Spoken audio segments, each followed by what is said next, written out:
Bangladesh football ফেডারেশনের ভবিষ্যৎ পরিকল্পনা বিষয়ক বিশেষ সংবাদ সম্মেলনে কোচ হাভিয়ার ক্যাবরেরার পদত্যাগ চেয়েছেন নির্বাহী কমিটি ও ন্যাশনাল টিম কমিটির সদস্য সাখাওয়াত হোসেন ভূঁইয়া। জবাবে বাফুফে সভাপতি তাবিত আউয়াল আশ্বাস দিয়েছেন, ন্যাশনাল টিম কমিটির সকল সদস্য মিলে এই বিষয়ে কোচের পারফরমেন্স মূল্যায়ন করে আলোচনার মাধ্যমে সিদ্ধান্ত নেওয়া হবে।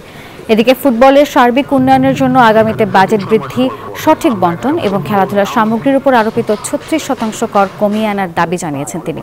সহসভাপতি ফাহাদ করিম জানান, 28 থেকে 30 জুন 40-এরও বেশি প্রবাসী ফুটবলাররা ঢাকায় আসবেন ট্রায়ালের জন্য।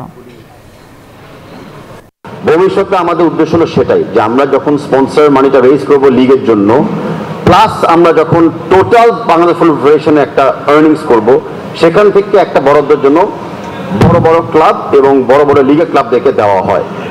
সেটা হবে same for district level as well, যে স্পেসিফিক ডিস্ট্রিক্টে যে স্পন্সর আমরা তুলতে পারবো, সেই স্পেসিফিক ডিস্ট্রিক্টে আর্নিংস থেকে কিন্তু ডিস্ট্রিক্টের ক্লাবগুলা কিন্তু কিছু আর্থিক অনুদান পাবে। বান্ডেল থাকলে প্রতি সেনমানিতে টাকা বাঁচবে।